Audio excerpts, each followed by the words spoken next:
Halo semuanya, hari ini gua mau ngomongin sesuatu yang lagi rame banget akhir-akhir ini dibicarakan di masyarakat, yaitu tentang NFT, blockchain, dan hal-hal di antaranya. Cuman gua nggak ngomongin cara cepat jadi kaya atau yang kayak gitu-gitu, tapi lebih ke pemanfaatan teknologi di belakangnya, karena menurut gua teknologinya ini akan mengubah dunia gitu, dan pemanfaatannya bisa bermacam-macam. Untuk itulah hari ini gua ngobrol bersama Oza. Yoi, Dari podcast Kesel Aja. mantap nih. Terus ada Mas Dani. Mas Dani apa Mister Dani? Asal bukan Mbah Dani. Mbah Ah, Dani iya sih, namanya. benar-benar. Kenapa jadi Mbah ya? benar. Agak takut juga Iya, sih. iya, iya, Oke, iya. sama Mas Yogi. Ya, mereka ini dari Myriad. Myriad itu adalah platform sosial media yang memanfaatkan teknologi baru ini. Jadi kita akan berbincang sama mereka berdua dan sama Oza juga sebagai pengguna sosial media. Pengguna sosial media. Karena banyak banget sosial medianya Oza dan rame semua. Oza itu di TikTok ada, di Instagram ada, terus di YouTube juga YouTube, ada, yoi. dan semua dipakai untuk mendapatkan perempuan. Bukan. Enggak, Enggak. Bang, untuk membuat konten. Oh, konten untuk ya? membuat Bukan buat konten. dapetin cewek? Bukan, Bang. Oh, Karena kan bukan. belum dapat juga sampai sekarang. Oh kan iya, ternyata. bukan buat staycation. Bukan, itu kan beda aplikasi, itu bukan sosmed, Iya Bang. iya. Kalau Oke, itu, oke. iya. Oke, kita akan ngomongin itu semua. Cuman kita mulai dari yang basic dulu. Ya, Ya, lo sering dengar NFT? sering. Sering dengar blockchain? Blockchain belum sih. Oh belum, sejujurnya. blockchain belum. Belum, tapi NFT gue sering banget denger akhir-akhir Oke, ini. kita mulai dari basic dulu ya. Ya. Mumpung ada nih Ahlinya orang-orang nih. ahlinya di sini. Dan nih kalau gue lihat LinkedIn-nya malah namanya salah satunya blockchain early adopter. Yap, betul. Berarti dari awal memang udah ngikutin blockchain ini ya. dari cukup awal sih. Blockchain itu diciptain tahun 2009. Oke, Gue oke. masuk 2014. Oke, Oke. nah kita mulai dari definisinya dulu ya. Definisinya dulu. Mau Dani atau Yogi nih, sebenarnya apa itu blockchain dan kenapa kalau ngomongin kripto tuh blockchain, NFT blockchain itu apa, barang apa sebenarnya? Oke, jadi blockchain itu suatu teknologi yang kita sering dengar kata-kata protokol, Iya. kata-kata infrastruktur, yang gitu-gitu dah. Kita bisa bilang sekarang aplikasi-aplikasi yang kita pakai itu terpusat. Oke, aplikasi yang kita pakai ya. Jadi ada satu entitas, Heeh. namanya Facebook namanya Google Heeh. namanya siapa gitu. Heeh. Nah, kita connect ke situ, Iya. terus kita mengolah data gitu ya, Heeh. mengelola data. Heeh. Itu two-way highway Oke. dari mereka ke kita. Oke. Cuman titik pusat itu Mm-mm. punya semua kontrol. Oke. Misalnya di profil Facebook. gue gitu, nama gue Dani. Ya. Besok kalau Facebook insist nama gue Dono, Heeh. gue nggak bisa ngapa-ngapain. Nah, Oh, Kenapa jadi Don? nggak ada kuasa untuk Nah. nentuin nama lu ya, Iya Bang. iya iya. masalah satu lagi, kalau mereka misalnya ya ada alasan atau nggak ada alasan, Iya. kadang-kadang mereka ada bug-bug juga gitu ya. Oke. Mereka mutusin gue ngomong sesuatu yang sensitif Iya. atau yang nggak boleh ngomong. Heeh. Gue juga bisa dikeluarin gitu di kurungan Facebook lah. Oke. Facebook jail gitu lah. Facebook jail. Facebook jail. Apa tuh itu Facebook itu jail? ada orang yang banyak orang yang pakai istilah itu kayak lo nggak bisa posting Oh, atau posting lo nggak bisa oh, nggak di-moderate bakal ya. ditampilin atau apa Oke. gitu, karena mungkin lo ngomong sesuatu yang benar-benar kayak heboh gitu Yeah. ya, atau lo pakai kata trigger gitu, keyword trigger gitu, dan algoritmanya Heeh. lihat lo pakai trigger itu, Heeh. terus algoritma yang pikir bahwa lo tiba-tiba jadi teroris atau Oke. apa gitu. Oke. Padahal bisa aja enggak. Bisa aja enggak Oke, gitu. oke. Algoritma bisa salah dan sering salah. Oke. Itu juga terjadi di platform-platform lain sih. Iya. Di Iya, YouTube iya, kadang-kadang ada orang kena demonetize gitu karena Betul. kenapa gitu. Betul. Pandu pernah dolar kuning Iya. gara-gara mukanya jorok. Enggak, bukannya. Oh, bukan. Enggak Bukan, harus enggak, kelakuan enggak, atau ya. Ya, kata-kata. kelakuan. Bang. Ya, Iya. maaf. TikTok yang agak sensitif ya Bang Dani ya, kayak kita kadang komentar aja tuh bisa kena banned di TikTok loh. Padahal algoritmanya mungkin salah juga. Iya, kayak ada kata-kata kasar dikit kita kayak di banned 3 hari, Oke. 5 hari Iya. gitu-gitu. Oke, tapi Dani itu berangkat dengan sebuah problem bahwa banyak sekali keputusan-keputusan yang disentralisasi ke sebuah institusi dan itu Ya. akan berpengaruh ke user-usernya. Nah, tadi kita kan berangkat dari yang sederhana dulu nih, karena kan mungkin banyak orang yang nggak ngerti blockchain itu apa gitu. Boleh nggak kalau misalnya gue gue narik jauh dulu ke belakang nih sepemahaman gue ya, kan Yogi di sini mungkin bisa nambahin juga ya, supaya kita punya landasannya dulu dan orang bisa ngerti sebenarnya pemanfaatan itu bisa sejauh mana. Kalau kita tarik ke belakang, lahirnya blockchain ini datang dari ketidakpercayaan masyarakat sama institusi pemerintahan kalau nggak salah dulu ya, semenjak ada krisis ekonomi yang subprime mortgage dan lain-lain. Orang ngerasa bahwa kayaknya harus ada sebuah sistem di mana yang mengendalikan soal currency dan lain-lain itu back to the people gitu loh. Maksudnya desentralisasi, nggak sentral ke satu pihak. Lahirnya sebuah teknologi di mana lu bisa ngelihat sebuah ledger atau history dari uang yang beredar, which is waktu itu Bitcoin kalau salah. Kalau salah langsung tanggepin ya. Ini pemahaman gua doang soalnya. Gua sotoy aja nih.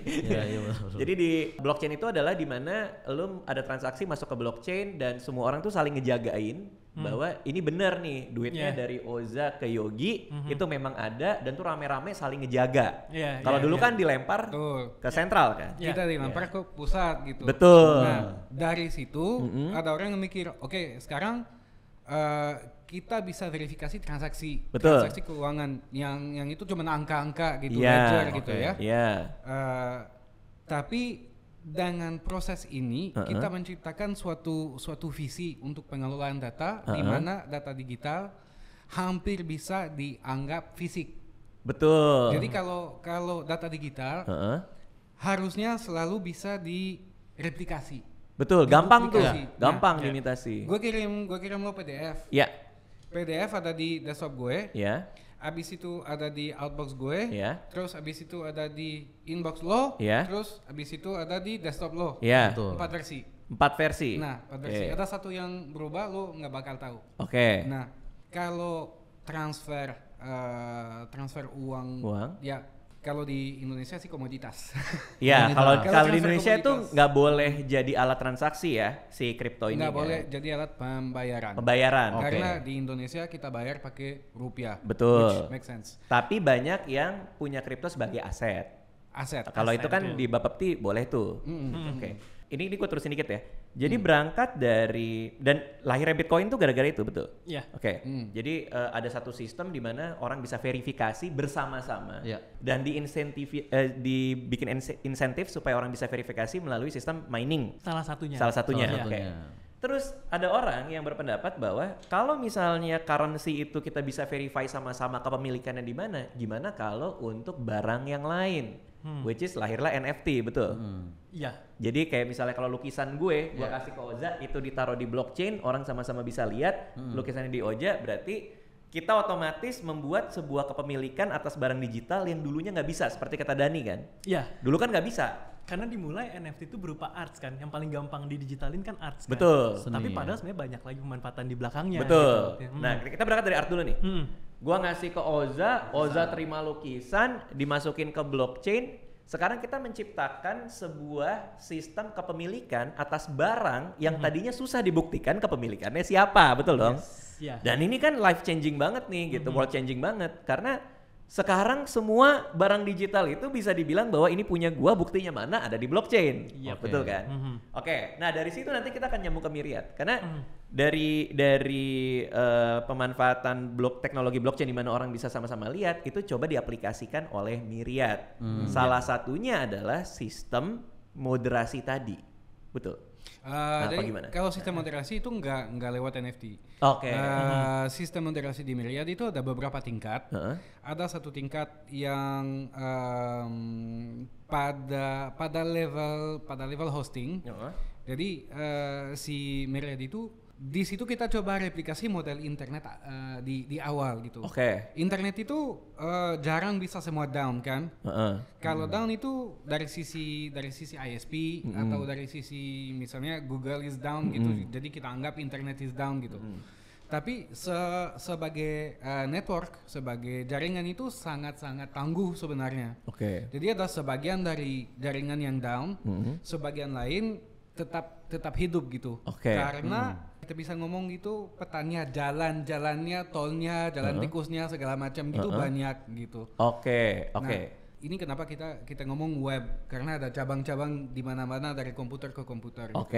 Kita coba replikasi sistem ini tapi buat data sosial. Nah, jadi siapa mau kita kasih nama instance gitu ya. Siapapun mau buka instance Myriad dengan versinya Myriad dia sendiri, dia bisa. Terus dia yang ngelola gitu. Nah, terus dia yang moderasiin. Nah, itu moderasi dari situ, dan nanti ada alat-alat untuk membantu si pemilik instance-nya untuk dikasih tahu dong, karena kalau misalnya usernya ada 2 juta, 3 juta gitu, ya gue punya instance gitu, nggak mungkin gue sebenarnya 24 jam gitu lihat semua post kan, harus pakai report. Itu tetap manual by user jadinya. Iya, jadi tetap by user, tapi kita mau implement yang namanya decentralized moderation. Jadi daripada cuman 1-2 orang yang mutusin gitu apa yang bagus, apa yang enggak, terus nanti besok mereka nggak suka sama lo dikeluarin, kita pakai satu pool. Jadi satu kelompok orang yang mereka kayak voting lah nanti. Apply, terus nanti pakai voting jadi ada post yang dilaporin, laporannya ke beberapa orang di dalam grup itu secara acak-acakan. Karena nggak boleh 2 kali atau 3 kali berturut-turut gitu voting, biar penguasaannya nggak dipusatin juga kan. Penguasaan administratif harusnya. Ya takutnya beberapa orang ini berkelompok untuk dan bias nantinya. Iya, untuk memoderasi sebuah hal, makanya dibikin random tuh penting ya. Oke. Nah, abis itu mereka laporin, mereka jadi advisor ke si pemilik gitu. Nanti pemiliknya ya tergantung nanti komunitasnya mau kayak gimana. Oke, ini kan teknis banget ya. Oza kan praktisi nih. Lu ngerti nggak? Saya terus terang nggak terlalu nangkap. Jadi ini nggak apa-apa.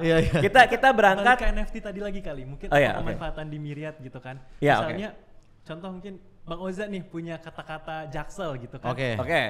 Let's say 10 tahun lagi siapa sih yang tahu kalau ini yang bikin Oza? Unless ubek-ubek dulu dong TikToknya gitu. Nah, itu yang kita bikin fitur di Myriad tuh ada kayak ngemin tuh itu bisa mengubah sebuah posting menjadi NFT. Jadi maksudnya adalah postingan Oza. Kita bicara posting soal biasa, posting teks ya. Teks. Oza bilang gini nih. Apa istilah Jaksel yang mau bikin? Work life imbalance. Iya, dia mau gue lagi work life imbalance banget nih. Berarti kata-katanya yang mau gue jadiin punya gue sendiri. Udah gitu nih, lo posting di Myriad nih. Jebret gitu. Terus tapi kan kalau di sosmed biasa kan bisa aja gue. Nih orang nggak terkenal, gue terkenal, terus gue copy, gue posting. Yang rame di gue dong. Iya. Nah, dengan Myriad posting akun nyolong jokes kan. Kalau Myriad kita bisa turning itu jadi NFT, once itu NFT, jadi selamanya itu tersimpan di blockchain kata-kata itu, dan itu bisa diakses, kan ada date post dan segala macam kan. Orang kan tahu kayak lo bikin itu udah pernah lo dibikin jadi NFT, itu punyanya si Oza. Oke. Sampai situ dulu ya. Ketika kita bicara NFT di Indonesia itu selalu ribut soal cuan. Nah, nih Gozali Effect nih. Gozali Everyday. Terus akhirnya dia meng-NFT-kan selfie-nya dia, terus rame gitu, dan orang pada beli, harganya naik, terus ada yang dapat untung besar dari situ termasuk Gozalinya, which is nggak apa-apa. Ya bagus justru. Tapi narasi yang berputar di Indonesia adalah NFT. Ini karena teman-teman gue pun juga nanya gue, NFT itu soal dapat duit. Iya benar. Nah, paham banget. Nah ya kan, which is nggak apa-apa ya, nggak apa-apa juga ya. Nah tapi yang menarik adalah gue itu, karena kemarin gue taruh di IG, gue tuh lebih seneng mencoba ngulik NFT dari sisi pemanfaatan utilitasnya. Karena ini teknologi bagus banget nih, daripada cuman sekedar dari duit. Ya abis ini naik lagi. Hanya gara dia scarcity-nya ada gara-gara blockchain kan. Nah yang gue lihat nih menarik dari Myriad ini adalah lo nulis work life imbalance, gue pusing banget, lo taruh jebret ya kan, dijadikan NFT, tapi bukan untuk diperjualbelikan saja kan, tapi sebagai bukti bahwa ini gue yang pertama. Itu dia. Gitu. Itu menarik loh. Walaupun kalau ada yang mau beli bisa aja tuh, misalnya kayak gue mau jadi punya gue dong gitu. Iya. Walaupun kalau mau beli bisa juga. Bisa gue lepas juga kalau sekarang Kartini nih habis gelap terbitlah terang. Kita tahu tuh Kartini, tapi sampai sekarang orang pakai banyak quotes, Kartini dapat apa gitu? Nggak dapat apa-apa kan? Oke. Berarti tweet Jaksel imbalance ini kalau nanti dipakai sama orang bisa dapat semacam royalty juga. Yes, the point of kalau dia mau. Gitu. NFT itu adalah royalty sebenarnya buat creator, makanya dipakai buat arts gitu kan. Setiap misalnya Bang Oza bikin nih, terus gue beli. terus dibeli Mas Dani, setiap perpindahan tangan lu tetap dapat ini, tetap dapat. Siapa ngomong beli? Hah? Siapa ngomong beli? Nanti gue bayarin deh. Kenapa jadi berdebat di sini? Kenapa tiba-tiba COD? Gitu. Oke. Karena Gozali sendiri pun juga jadi kaya raya loh. Iya, setiap NFT-nya berpindah kan, dia dapat 1 miliar lebih berapa? Nggak tahu kalau sekarang ya gitu kan. Sehingga kan jadi kayak gitu sampai dia bilang dia banyak cewek deketin dia. Gozali, termasuk gue yang pura-pura jadi cewek. Gue hode. Gue DM dia. Bagi koin dong. Gitu. Oke, berarti ada 2 aspek Myriad tadi yang kita udah lihat ya. Myriad menggunakan teknologi blockchain ini membuat sosial media yang baru. Ada 2 aspek yang udah kita lihat. Yang pertama adalah sistem moderasi, di mana semua orang menjaga sama-sama konten di dalam Myriad dan bukan institusi tertentu. Iya. Kayak perusahaan Myriad, bukan itu ya? Iya, bukan. Oke, itu satu. Yang kedua adalah semua konten yang lo bikin itu bisa di NFT-kan, which is kepemilikannya bisa dibuktiin. Itu di Myriad seperti itu. Dan bisa dapat tips. Bisa dapat tips. Ini udah. Oke. Myriad ini berarti maksudnya tempat seperti kita bisa menginikan hak cipta kayak NFT tadi juga gitu ya. Dia platformnya. Basically kita kayak Twitter dan Facebook, iya, post segala macam. Jadi NFT ini variabelnya aja, nah platformnya itu adalah si Myriad ini gitu ya. Pertanyaan gue, kalau misalnya ada konten orang yang misalnya Marmut Merah Jambu lah. Marmut Merah Jambu. Ya itu kan buku gue gitu kan. Tapi sebenarnya Fadil buka ke Myriad. Terus dia tulis tuh Marmut Merah Jambu, sama ada ceritanya, which is itu sebenarnya hak cipta gue. Sama Fadil dimasukin ke Myriad, didaftarkan ke blockchain, jadi NFT. Gimana cara kita mendispute itu? Untuk bilang bahwa itu bukan punya Fadil, itu punya gue gitu. Ada beberapa cara. Ya, menarik. Pertama, memang kan ada undang-undang hak cipta kan.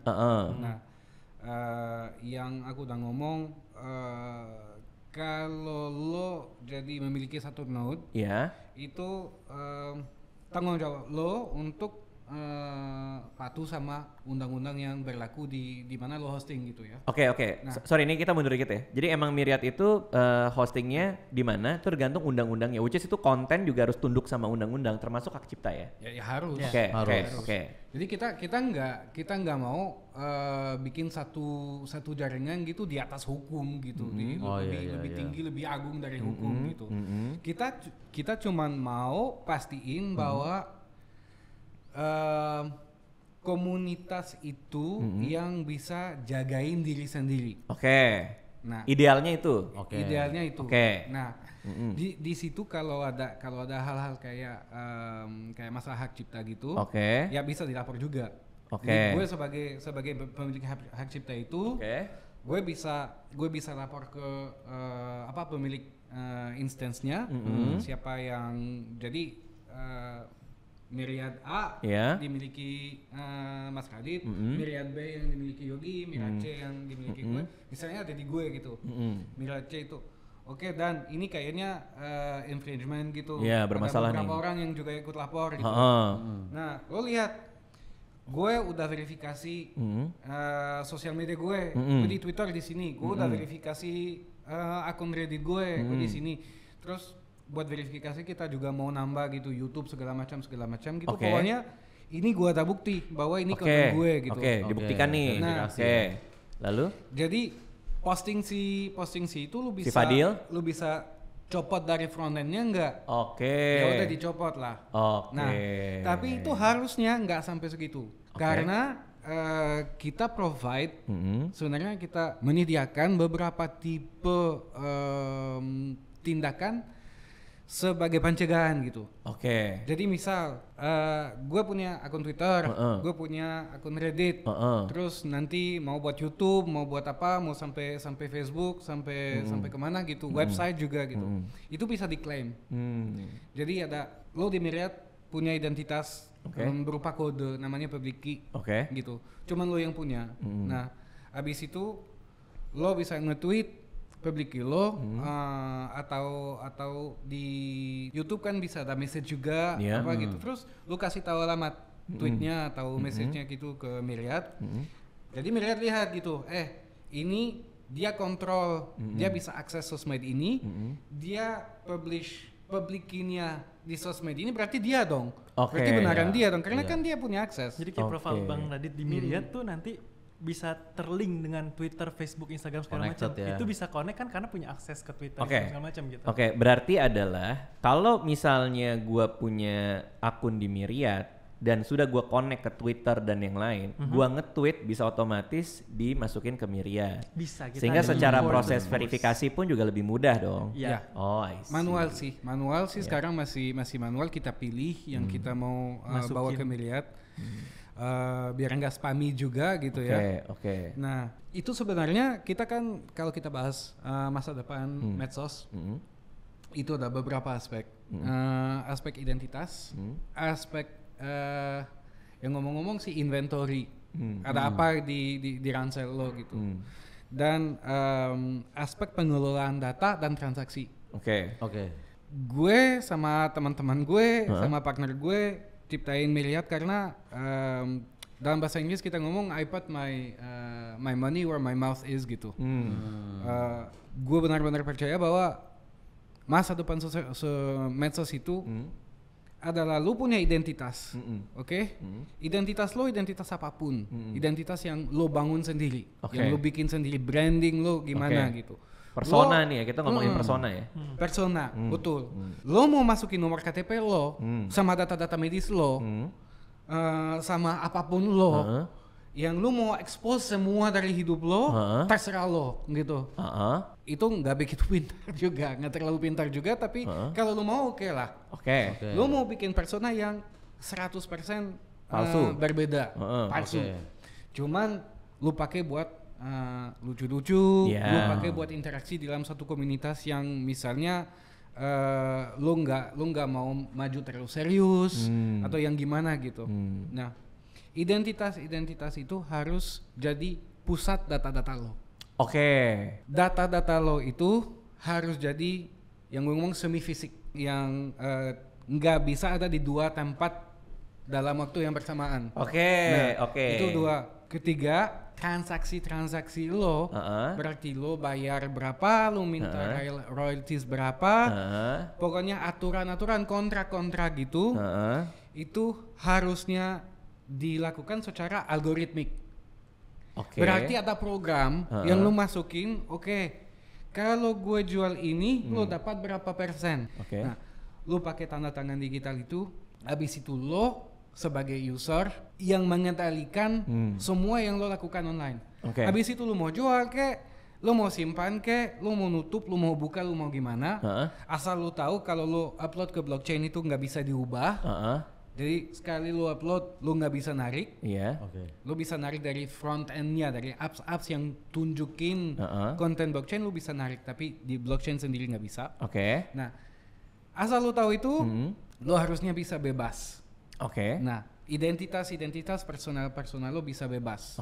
Nah, ini gue pikir ini benar-benar masa depan sosial media. Masa depan sosial media, malah masa depan internet, karena interaksi kita seputar internet bukan cuma interaksi komersil, tapi sebelum semua gitu memang interaksi sosial.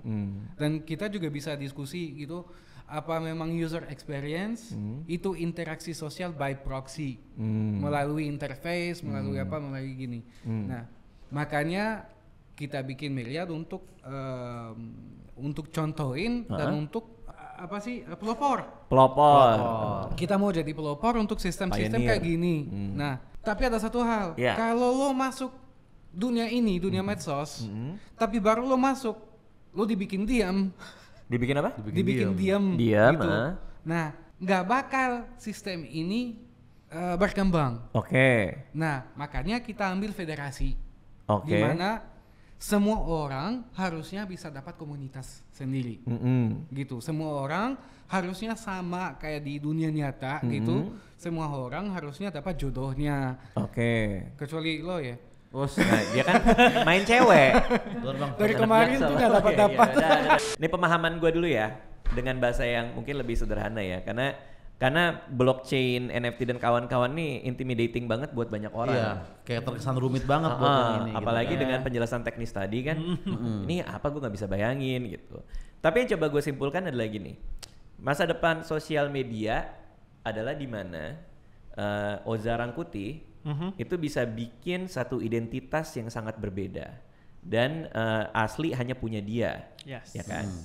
Bisa juga sama boleh, bisa juga apa, tapi ini akan jadi persona atau avatarnya dia untuk masuk ke dunia digital yang baru ini. Nah, kalau kata Dhani tadi, semua dokumen-dokumennya yang berangkat dari si avatar personanya Oza Rangkuti yang ada di dunia media yang baru ini, sosial media baru ini, itu masing-masing terdaftar di blockchain dong, sehingga hanya milik si personanya dia. Jadi udah mulai terpisah nih antara dunia fisik sama dunia bisa dibilang metaverse gitu, boleh nggak? Itu metaverse sih sebenarnya. Iya, maksudnya itu metaverse ya. Karena kalau dulu kita ketemu di Ragnarok online, main game pura-pura gua jadi dia, kita tukeran pedang, kan orang kadang-kadang argumennya gitu. Ya dulu kan ada Ragnarok online, dulu kan ada. Bedanya kalau di metaverse, semua dokumen dan orang ini bisa dibuktikan kepemilikan dan keasliannya, bedanya itu. Dan itu semuanya scarce gitu kan? Oke. Dan pusatnya pengelolaan dokumen-dokumen itu, data-data itu user. Bukan satu institusi. Bukan institusi. User which is berarti tadi ya komunitas, federasi. Kayak data tadi itu misalnya suka nge-like-in kucing gitu, nge-like-in pisang gitu. Itu kan biasanya satu sosial media yang centralized kan dia ngejualin data kita. Oke. Nah ini kita bahas ini nih. Sosial media itu banyak yang bermasalah sekarang, terutama Facebook tuh di Eropa kan lagi rame tuh, dia mau narik dari Eropa kan. Karena dia diduga menyimpan data-data usernya dia untuk kepentingannya dia. Dan itu jadi permasalahan data privacy kan? Ya kan. Pertanyaannya, kalau kayak gini apa bedanya? Bukannya itu datanya disimpan di mana dan kenapa aman? Nah, karena datanya tadi yang kata Mas Dhani bilang itu dikontrol by the user.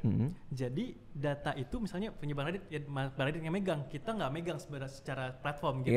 Dan itu nanti seandainya ada kayak orang yang butuh kayak gue pengen tahu deh, nih si Radit ini kayak gimana sih behavior usernya? Bang Radit lah yang berhak untuk ngejualin data itu, bukan kita yang ngejualin. Per satu orang? Bisa per satu orang. Atau nanti bisa komuni lah, bisa dikumpulin. Tapi itu pun juga voting kan?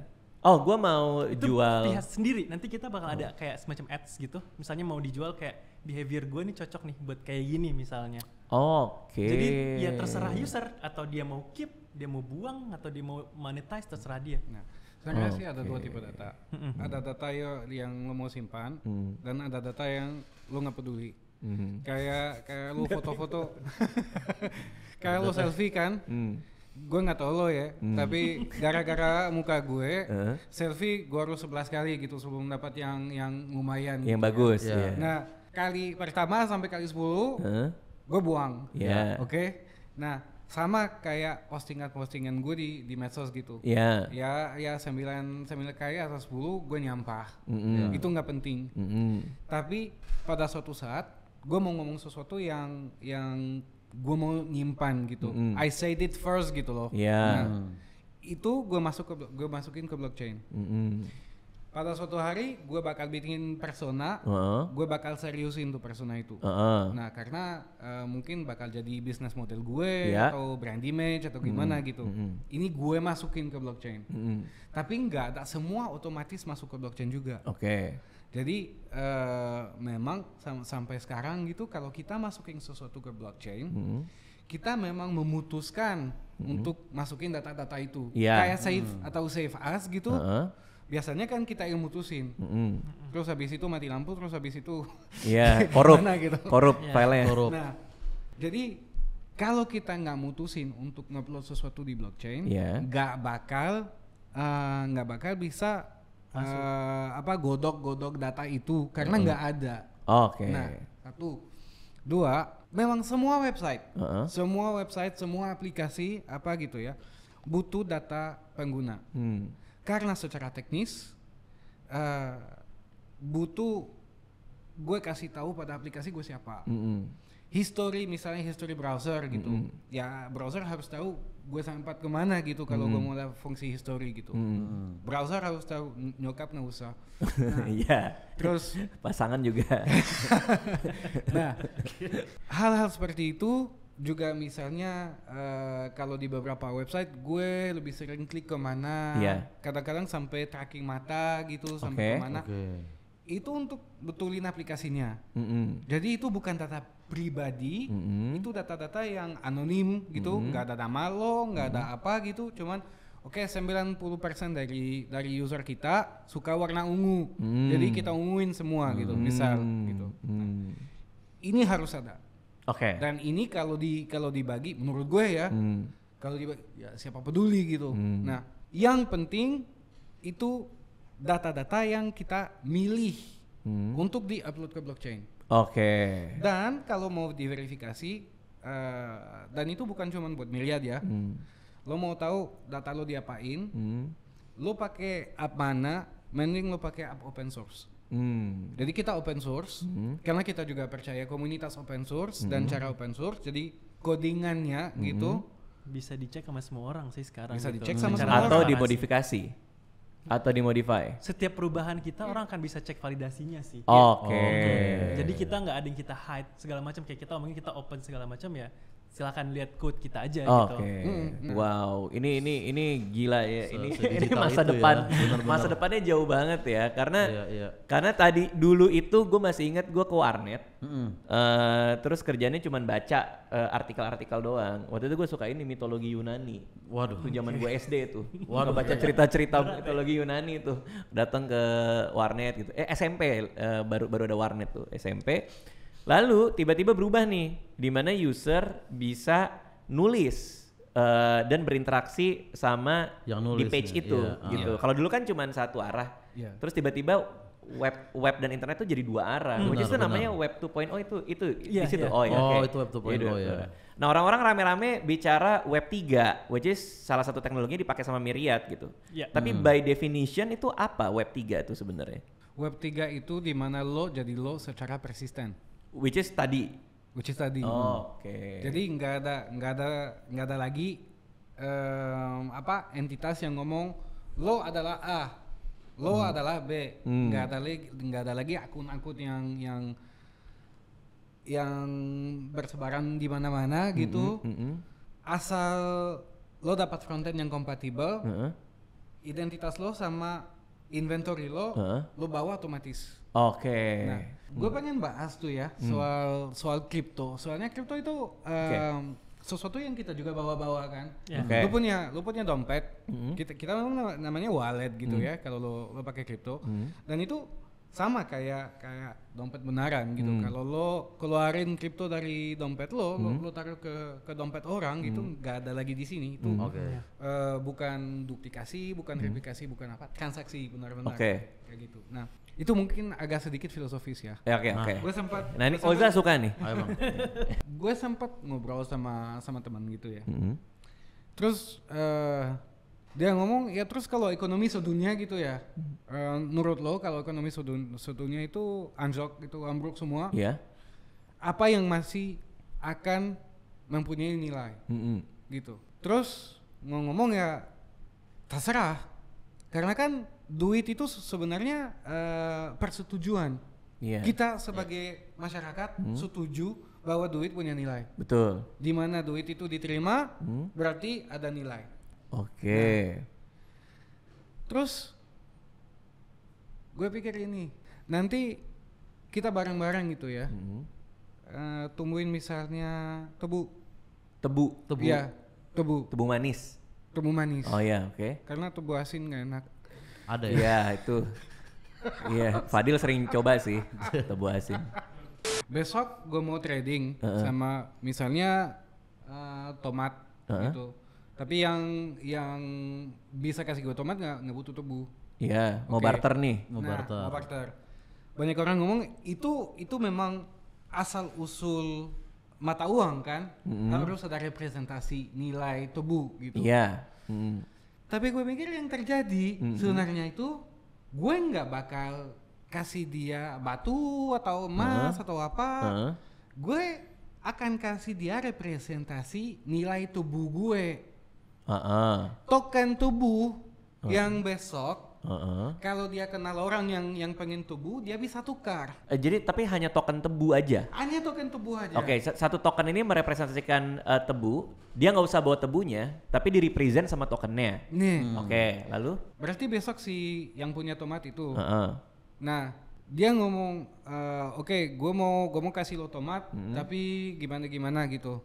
Sama senarionya, gitu. Oke, gue nggak mau lo kasih gue tomat, gue mau lo kasih gue tubuh. Gue nggak nemuin tubuh, tapi gue ada tokennya. Ini tokennya, ntar lu ke tukang tubuh lu ambil. Oke. Nah, ini ekonomi kripto sekarang. Yaitu terlalu banyak token. Bukan terlalu banyak. Tapi aset. Aset jadi aset pribadi. Jadi aset pribadi di mana setiap aset itu merupakan nilai satu perjuangan, satu effort di belakang tokennya. Oke. Jadi spekulasinya memang dari sini. Jadi ada story-nya. Itu that's what you're saying kan? Ya. Ada story-nya. Contoh Dogecoin. Ya kan? Itu meme coin. Ya itu meme kan? I mean the story is the meme kan? Ya kan? Jadi orang berhasrat untuk punya gitu. Jadi maksudnya Dani ini adalah lu tuh mencoba menggambarkan bentuk dari kripto sekarang, atau ini sebuah kritikan atau apa? Ini sebuah perjalanan. Oke. Lu ada pertanyaan nggak? Lu kan praktisi sosial media sebagai kreator ya. Betul. Lu punya podcast lah apa segala macam. Masa depan sosial media, meskipun nggak terkait Myriad deh. Lo tadi udah dengar soal Web3 dan lain-lain, itu menurut lo gimana? Gue pikir tuh metaverse itu nantinya akan kayak Ready Player One gitu bang ya, atau kayak The Matrix gitu, bener kayak gitu nggak sih bang? Yang kita akan masuk dan kita akan hidup pakai ya avatar kita di situ, kayak film Black Mirror gitu ya. Jadi menurut gue ya, batasan di antara metaverse dan dunia nyata bakal jadi makin tipis. Karena sekarang bukan cuma ada VR, tapi ada AR juga kan, augmented reality. Itu gampang banget ya, contoh-contohnya filter Insta misalnya, kan tiba-tiba rambut gue ungu, padahal bukan filter. Oh ini bukan filter. Jenggotnya ternyata ada layar di sini dari tadi. Tapi bisa aja kan mukanya diubah apa segala macam, itu augmented reality. Terus ada virtual reality. Nah, ada device yang kita pakai setiap hari gitu. Nah, terus ada sesuatu yang mungkin nggak terlalu nyata sih. Tapi metaverse itu kata ini memang baru, gara-gara si Facebook gitu bikin meta kan, namanya jadi meta karena ya udah mau memiliki kata muka, sekarang mau memiliki kata meta. Oke lah Facebook. Cuman metaverse itu udah eksis sudah lama banget. Sejak kita bisa komunikasi online, sebenarnya itu udah jadi udah terbentuk gitu metaverse. Online itu dimensi lain. Ada atas bawah, kanan kiri, depan belakang, waktu, terus online. Karena ada beberapa hal yang kita hanya bisa lakukan online. Ada bocoran ke dunia nyata, tapi kalau nggak lahir di dunia maya nggak bisa, gitu. Nah, cuman sekarang yang metaverse itu namanya Jaxel term. Abstraction layer. Apa? Kalau mau tahu Windows kan, lu semua tahu Windows kan? Tahu. Nah, daripada lu ketik command line gitu kayak hackers kan, lu klik di icon. Padahal di balik tirai gitu sama aja, prosesornya nggak tahu bedanya lu klik icon sama lu ngetik, lu command line gitu. Nah, icon itu representasi dari command line. Nah, metaverse itu lu mau judi kayak apa namanya, reality chain misalnya, lu mau 3D kayak reality chain juga yang mau bikin 3D apa gitu. Lu mau 2D, lu mau 3D, lu mau VR, lu mau AR, itu satu representasi dari hubungan yang sudah kita jalankan secara online gitu. Cuman sekarang karena lebih gampang, lebih menyenangkan, kita bisa lakukan hal-hal lain yang benar kayak Ready Player One. Lama-kelamaan Ready Player One. Dan itu bakal juga tidak terpusat. Harus tidak terpusat. Karena kalau lu ciptakan satu dunia lain gitu, yang nggak mungkin ada orang yang punya saklarnya yang ngomong gua matiin. Kiamat 2 menit lagi ya. Iya. Dunianya kiamat ya di metaverse ya mati gara-gara dia mau nyetrika. Coba. Iya kan. Jadi powernya dicabut dulu. Baju belum kering. Dengan nyetrika sambil microwave. Iya. Nah, tapi bayangin kita tadi bahas Facebook kan di Eropa. Iya. Lo bayangin nggak bisnis-bisnis kecil yang beriklan di Facebook udah bertahun-tahun gitu. Orang yang punya data mereka gitu yang pakai Facebook sebagai jurnal udah sejak tahun 2000 berapa gitu, 2008, 2007 itu buat Amerika sih. Tapi ya sejak 2010 ngomong aja. Itu udah berapa tahun? 12 tahun dari hidup mereka yang ada di Facebook terus tiba-tiba mau dihapus kayak gini. Itu memories orang itu, interaksi orang itu. Ada yang organize event, ada yang udah gue sebut bikin bisnis, ada yang charities, ada yang apa gitu. Terus tiba-tiba masa hilang. Nah itu nggak bisa kalau kita bikin metaverse. Kalau kita bikin sesuatu yang bisa sambungkan komunitas-komunitas dan orang-orang mau dimanapun di dunia, mau kapanpun gitu.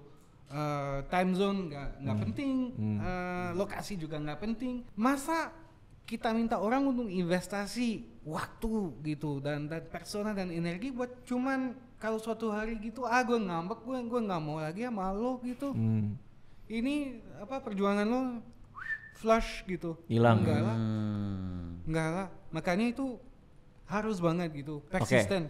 Oke, jadi maksudnya Oza itu adalah apakah metaverse ini itu kayak di Ready Player One? Betul. Karena sepemahaman lo itu adalah ini orang punya persona di dunianya. Iya, punya avatar sendiri. Punya avatar sendiri, dia bisa ngapain dan lain-lain. Bedanya kalau menurut Dani tadi adalah di Ready Player One itu dimiliki oleh sebuah institusi. Yang tadi kapan aja tuh institusi bisa bangkrut hilang. Tapi kalau kata Dani, metaverse yang nanti sebenarnya adalah sebuah dunia yang persisten. Yang tidak ada bisa satu orang pun. Muncullah kata-kata decentralized tadi. Iya, karena dibalikin ke user. Pertanyaan gue adalah, berarti Facebook ini agak kontradiktif dong. Dia membuat metaverse. Iya dong. No comment. No comment. Siap. Dulu bikin Libra gitu, terus Libra kan token juga ya. Not cryptocurrency, and sekarang dia mau bikin metaverse, which is actually not a metaverse. Terus. And by the way kita juga punya metaverse ya di Myriad. Oke. Nah, nih gue baru mau kesana nih. Jadi posisi Myriad terhadap metaverse itu seperti apa? Posisi kayak gimana? Iya, maksudnya gimana cara menginterkoneksikan Myriad dengan metaverse ini? Dan tadi kan kita bicara Myriad sebagai sebuah platform sosial media untuk kreator kan? Tapi kan kalau kita bicara metaverse dalam bayangan kita itu kan sebuah dunia hidup di digital. Nah itu gimana? Elaborasinya gimana? Kita melihat kayak Myriad bukan cuma buat creator tadi juga sih, apapun, karena balik lagi itu udah kehidupan full time. Kayak orang addict sama Twitter kan udah full time hidupnya di Twitter kan. Betul. Dia punya circle-nya di sana, terus dia konekin segala macam. Nah begitu juga semua data-data Myriad tadi kan udah lengkap banget tuh. Nah di metaverse itu ya kita tinggal konekin aja. Jadi interaksinya yang kayak text based. Ya dia bisa berinteraksi di metaverse-nya itu. Oke. Karena ada sebuah kota kan tadi. Ya, ini ada sebuah kota metaverse, dia adalah pengguna Myriad. Ya semua apapun konten yang ada di Myriad tinggal dikoneksikan ke metaverse apapun ini. Nah, pertanyaan gue, metaverse itu kan metaverse yang dibangun itu harus inline sama network yang dipakai, betul nggak? Network kayak Ethereum gitu. Yang dijual di OpenSea. Ya, berarti metaverse yang dibangun itu terinterkoneksi sama networknya dong. Nah, Myriad sendiri posisinya gimana secara itu? Apa bagaimana Dani? Apa gue salah apa gimana? Saya sih gini. Sekarang memang ya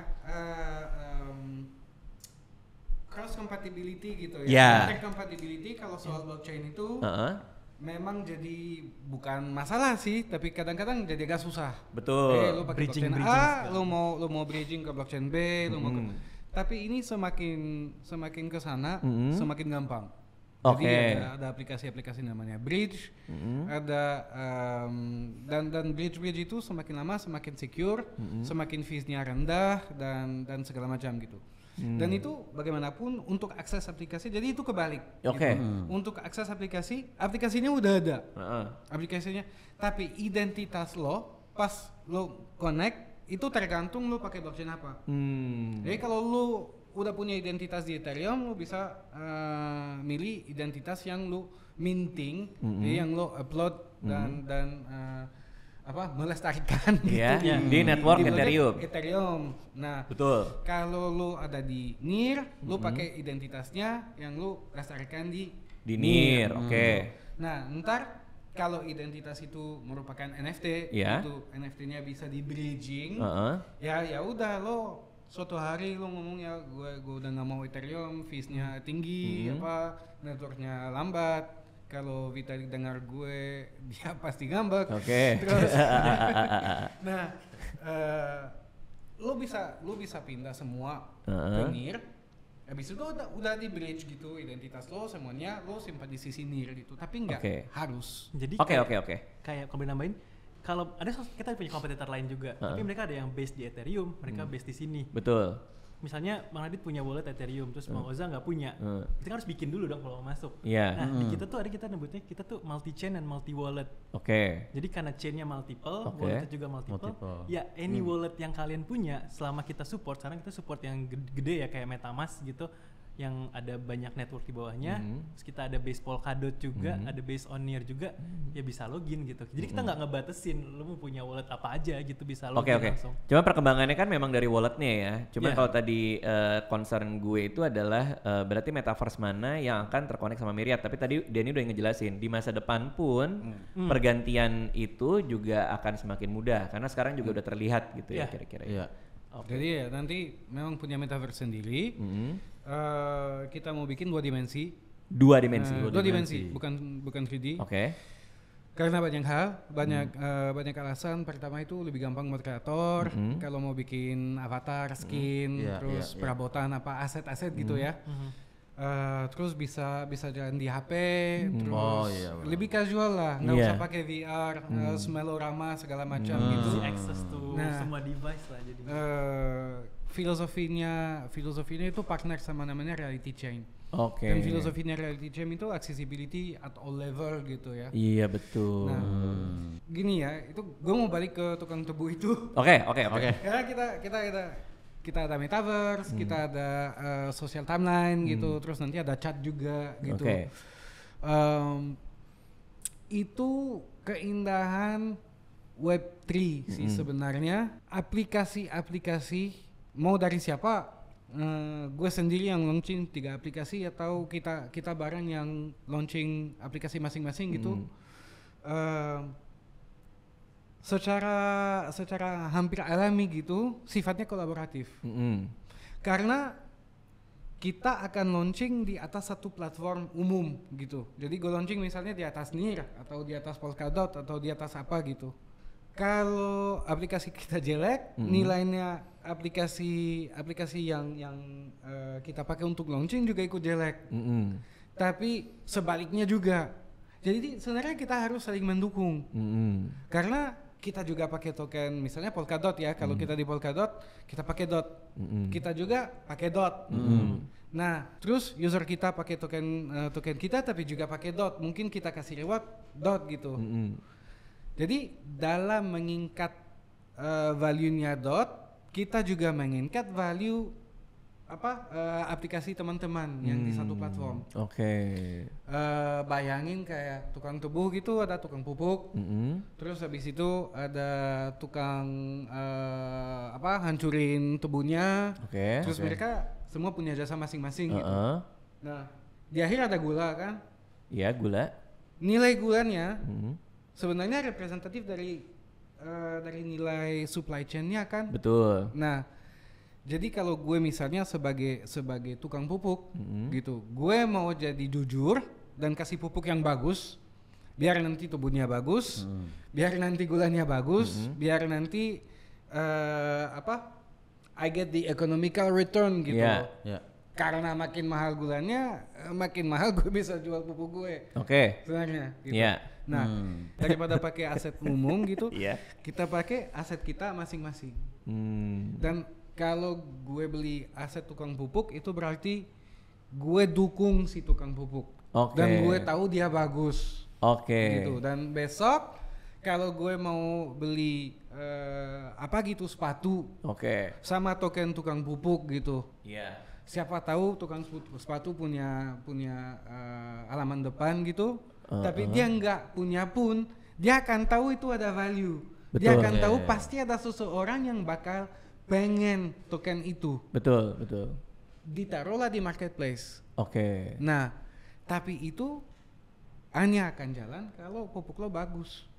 Dan tubuh lo bagus, dan nanti sepatu lo bagus. Jadi itu ekosistem yang saling gini lah. Tapi dari lo apa? Ada lagi mau tanyain nggak sebagai as a creator gitu? Contoh user yang kan pasti kan semua ini kan selalu ada yang menyalahgunakan gitu bang ya kan. Kayak misalkan di Instagram ada akun-akun alter gitu kan, di TikTok ada akun-akun repost gitu. Nah di Myriad kira-kira siapa nih orang-orang yang akan apakah dia ngupload yang gimana? Maksudnya kayak gimana orang yang akan menyalahgunakan Myriad ini? Nah kalau menurut gua lebih menarik adalah untuk bertanya berangkat dari situ ya. Kan tadi kan bebas ya. Nggak ada institusi yang meregulasi kan. Diregulasi oleh user sendiri. Langsung aja sih kalau misalnya ada akun porno misalnya yang emang melanggar ya kan. Emang melanggar. Terus jual beli narkoba which is illegal gitu. Itu gimana caranya? Hate speech misalnya atau jual beli. Balik lagi diserahkan kepada moderation tadi yang decentralized itu tergantung negara hukum dia berlaku. Tetap tunduk pada hukum negaranya dong. Iya, seandainya di US itu legal ya nggak mungkin dong gitu kan. Jadi illegal gitu. Nah, dan buat komunitas itu ada satu alat yang namanya DAO. Jadi Decentralized Autonomous Organization. Gitu loh. O-nya itu ya. Gitu loh. Dan itu mekanisme ada berbagai macam gitu ya. Tapi pokoknya kalau lo punya token, lo bisa ikut voting. Nah, lo bisa ikut voting tentang apa gitu. Dia kayak pemegang saham lah. Ya, voting shares gitu. Kurang lebih. Tapi bukan saham ya. Iya, gampangnya gitu. Ya, kalau saham kan ada equity, which is nggak ada di Myriad kan. Gimana Za? Terakhir ada yang mau lo tanyain nggak? Kira-kira? Bisa viral nggak orang dari Myriad seperti orang-orang bisa viral kalau konten kreator ini pikirin pasti viral ya. Kalau lo sih iya. Bisa ya. Kalau gue sih nggak tahu. Gue bisa viral nggak katanya? Iya. Itu bisa pertanyaannya. Belum ada yang viral. Belum ada yang viral pertama ya kan. Iya. Tercatat dalam history blockchain. Iya. Dan konten viral lo itu di NFT kan. Iya. Jadi kayak legend di Myriad nanti. Jadi legend. Myriad. Jadi OG. Jadi legenda Myriad. Ada yang mau ditambahin lagi nggak nih, Dani? Iya, tentang sisi komunitas sih. Jadi Myriad itu, sorry ya gue jualan ya. Nggak apa-apa, iya. Ini kalau misalnya ada yang mau ngintip Myriad nanti di deskripsi ya kita taruh linknya. Jadi kan orang bisa lihat itu experience-nya kayak gimana. Tapi udah komplit belum? Apa masih work in progress juga? Kita udah naik, istilahnya kalau di aplikasi di blockchain tuh kita udah naik mainnet. Jadi kayak udah launch production lah. Udah launch production. Ya. Tapi kan masih dengerin suggestion dari orang banyak gitu-gitu. Selalu. Kan kita improvement terus kan. Oke. Silakan lihat di itunya di deskripsi kalau mau ngintip soal Myriad ini. Silakan. Nah, ini Myriad itu sebenarnya itu bagus buat komunitas. Jadi kita memang ngomong buat kreator itu bagus banget. Karena langsung bisa interaksi, langsung bisa dapat tip. Tapi itu kan ada juga beberapa aktivitas yang bisa dilakukan gitu yang bisa dibikin lebih greget kalau ada tipnya gitu. Misalnya lu bikin arisan gak ada duit, kurang kan? Jadi kalau you punya komunitas gitu, pengen ada aktivitas online gitu yang agak berbeda gitu, mau kasih insentif ke member langsung, nggak usah pakai Patreon, nggak usah pakai ini, nggak usah pakai itu. Kita lagi nambahin tipe-tipe kripto yang lo bisa pakai. Jadi targetnya memang lo bisa pakai semua dari Myriad ke Bitcoin ke Ethereum ke DOT kemana gitu, lo pakai apa aja yang lo suka. Dan itu ya kalau atau lo punya komunitas terus lo mau organisir, kita punya fitur namanya experience yang Soalnya kita nggak punya content discovery algorithm. Oke. Algoritmanya nggak ada, bukan Myriad yang akan kasih tahu lo apa yang lo harus lihat atau enggak, tapi user lain yang bikin list, yang jadi kurator, dan yang bisa lo bisa subscribe ke experience. Gue bisa subscribe ke experience lo, terus abis itu experience itu bisa dipakai untuk manage komunitas, bisa dijadiin kayak dynamic public group gitu. Jadi ada tags kan, kita pakai tags iyalah kita pakai tags. Terus misalnya lu bikin koleksi tags, koleksi orang gitu. Nah, besok lu mau kembangin topiknya, lu nambahin tags. Besok lu mau bikin lebih fokus, lu kurangin tagsnya gitu. Jadi itu kayak dynamic group gitu loh. Jadi nggak ada lagi bubble algoritma yang kayak orang terkengkang dengan satu interest aja gitu kan. Misalnya di YouTube dia ngeliatnya stand up, stand up mulu. Stand up disuggest kan biasanya. Iya, disuggest. Kalau kita ya decide by the user tadi itu. Dan kita bisa subscribe user yang udah nge-curate apa aja menarik buat dia. Siapa tahu tuh selera gue sama kayak Oza nih. Oza kan suka cewek-cewek staycation, Jaksel. Boleh lah. Atau ternyata punya yang berbeda kayak kok kepo deh, kok pemikiran ini bisa kayak gini, interest ternyata tertarik juga gitu. Bisa kayak gitu juga. Iya. Gini ya, sekarang jaringan sosial yang terfederasi gitu, Myriad itu bukan yang pertama, memang ada lagi. Tapi yang bakal bikin beda itu justru experience itu. Karena lo ada komunitas A, komunitas B, komunitas C, apa gitu, mereka ngomong kucing, mereka ngomong gajah, mereka ngomong this other animal that starts with an A, terus anjing maksudnya ya. Iya anjing. So anjing. Kenapa pakai Y? Let's say gue bisa bikin experience yang sedikit dari komunitas A, sedikit dari komunitas B, sedikit dari komunitas C, dari server mana gitu. Jadi lo sebagai user, lo itu agak ke depan ya, tapi bakal terjadi lo sebagai user, lo lihat experience-nya. Jadi, experience ini tentang world news gitu, lebih ke debat, ada politiknya, ada apa. Experience ini cuman NFT yang warna ungu. Ya udah gitu. Nah, jadi lo nggak bakal follow orang, tapi lo bakal follow experience. I see. Gitu. Dan masing-masing user bisa contribute ke experience itu kan? I see. Ini kalau misalnya masih ada bingung ya, kalau menurut gue ini udah mulai ke masa depan nih. Bener. Sosial media. Kripto digadang-gadang sebagai masa depan ini ya, aset baru gitu, aset digital. Lalu NFT ya waktu itu digadang sebagai masa depannya art ya. Sekarang kan kita bisa berinteraksi beda dengan art gitu. Metaverse dunia baru. Nah, sosial media ini mungkin Myriad kali ya, di mana evolusinya itu akan ke sana kan sebenarnya kan. Dari sosial media yang 2.0 ini ke Web3 ya, kira-kira kan seperti itu ya. Mungkin kalau gue sih udah sempat ngelihat kalau gue pribadi sebelum mereka datang gitu ya. Tapi kalau misalnya lu belum ada bayangan, itu di deskripsi atau buat yang nonton tuh ada linknya. Bisa langsung ke myriad.social, itu bisa lihat apa sih yang sebenarnya tadi diomongin soal tadi follow experience lah, terus gimana cara pindahin dari Twitter tuh semuanya udah ada. Cuman masih develop terus sampai akhirnya jadi sebuah complete product ya. Kita pasti growing terus nambahin, dengerin apa kata-kata user, fitur yang baru perlu kita tambah kan. Jadi nggak kalau user suggest lu nggak kayak bacot gitu nggak? Nggak kayak lu hide comment gitu. Di belakang. Iya sih. Tergantung dia suggest apa dulu sih. tetap ada kemungkinan. Iya.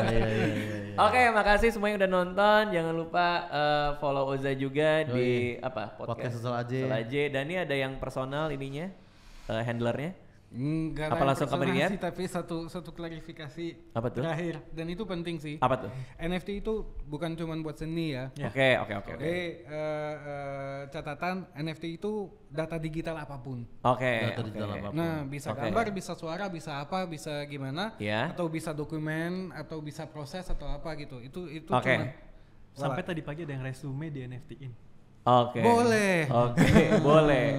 Karena orang taunya NFT itu rame di Indonesia tuh karya seni dan pemanfaatan pertamanya itu. Tapi kan dari definisi aja non fungible token ini nggak cuma berarti art. Iya, betul. Tapi bisa berarti banyak hal ya. Art itu attachment-nya aja sebenarnya. Iya. Art salah satu attachment di teknologinya gitu ya, di blockchain. NFT-nya di tokennya tadi kan. Oh, I see.